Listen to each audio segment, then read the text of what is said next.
Béatrice Rulle ce matin, 6 minutes avec Carlos Maruga, candidat à sa réélection au Conseil des États. Béatrice. Bonjour Carlos Maruga. Bonjour. Merci d'être sur Radio Lac ce matin. Ça fait quoi d'être l'homme à abattre ? C'est pas du tout le sentiment que j'ai. Aujourd'hui, moi, je suis le représentant des locataires, des salariés, des retraités pour faire valoir leurs droits au sein du Conseil des États. C'est un combat qui est difficile parce qu'il y a une majorité qui est aujourd'hui sous Genève, c'est l'Alliance de droite, qui essaye justement de combattre tout ce qui est finalement un peu social. On l'a vu avec les caisses maladie où il y avait aussi volonté d'augmenter les subventions pour réduire les primes d'assurance. Et puis, ces représentants, même genevois, Berne, ont fait en sorte qu'il y ait 91 millions de francs qui soient perdus pour Genève, qui auraient pu permettre, de financer l'hôpital, etc.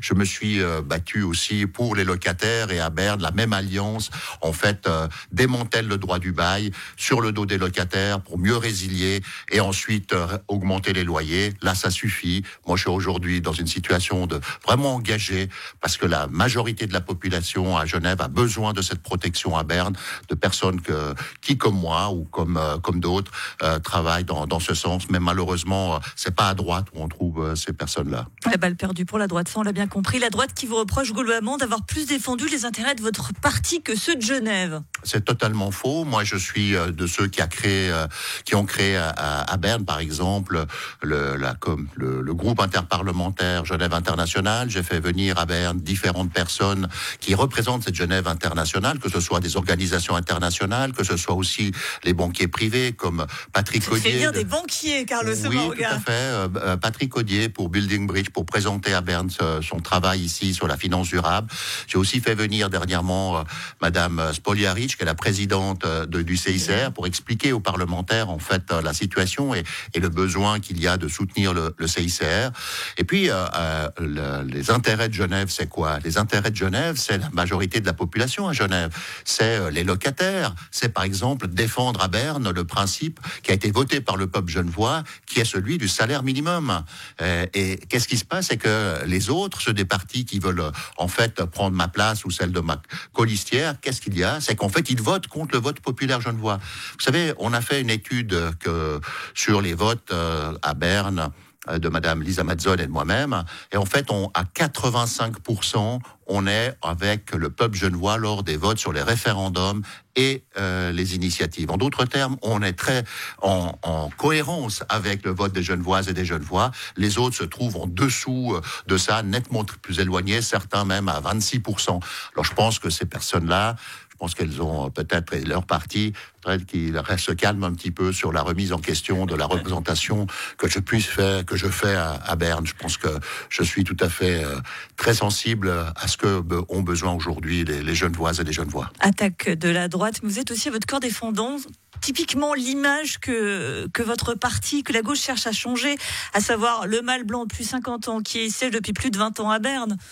Écoutez, moi, ça fait 4 ans que je suis au Conseil des États. Je me représente pour une deuxième fois au Conseil des États. De l'énergie. Vous ne sentez pas là ce souffle de on veut plus de femmes, plus jeunes, etc. Écoutez, le Parti socialiste est le parti qui a le plus de femmes à Berne. Et vous savez, au Conseil des États, il y avait d'abord Christiane Brunner, ensuite il y a eu Liliane Maury-Pasquier. Moi, je suis là maintenant. Donc, on voit bien qu'il y a un équilibre qui est fait. Donc, c'est des faux procès qui nous sont faits.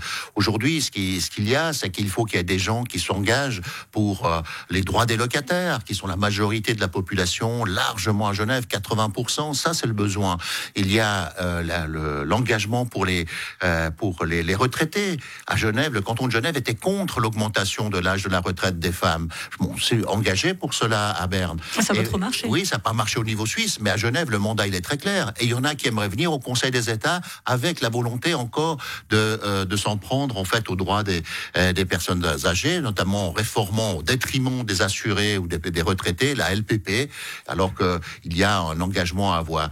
Puis je vous dis aussi au niveau des salariés, c'est aussi, je vous disais, le salaire minimum. Je ne sais pas comment on peut dire qu'on veut aller mieux représenter Genève au Conseil des États lorsque l'on combat le salaire minimum qui a été voté par le peuple genevois. Je crois que les Genevoises et les Genevois, ils sont assez clairs, en fait, de quels sont leurs besoins. Je reviens aussi sur la question des primes d'assurance maladie. Je veux dire, on a vu l'augmentation de 9,1% des primes à Genève. Moi, qu'est-ce que je fais au Conseil des États ?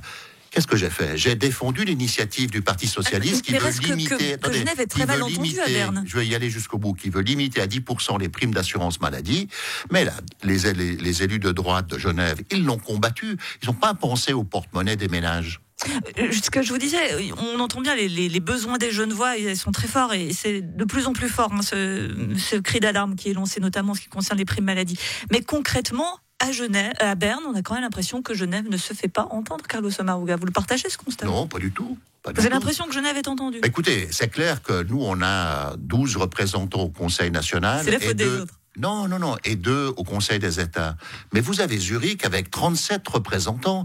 Et si Argovie et Zurich se mettent ensemble, ils ont plus de 50 représentants sur 200. Donc il faut faire des alliances. Mais ces alliances, elles se construisent comment? Elles se construisent aussi avec les gouvernements cantonaux, avec ceux des autres cantons. Donc il faut aussi que le Conseil d'État... Et il faut dire que le Conseil d'État, qui était de l'ancienne législature, a beaucoup fait pour créer ces alliances. Et peut-être que par le passé, c'était plus difficile. On se disait, Berne, c'est loin, etc. Et donc le faire de manière intelligente. Mais là, par exemple, je reviens sur la question des primes d'assurance maladie. Le Conseil d'État avait été très clair auprès de la députation genevoise. Il dit, il faut voter la solution qui permet de toucher 91 millions de subventions fédérales. Mais la majorité, disons, libérale, radicale et centre, et UDC, a refusé de suivre les consignes du Conseil d'État. Moi, au Conseil des États, je les ai suivis parce que je pensais être en cohérence et faire un travail correct. Réponse de l'UDC demain, avec justement Céline Baudru qui sera notre invitée. Merci beaucoup, Carlos Sommaruga, conseiller aux États sortants, représentant de Genève.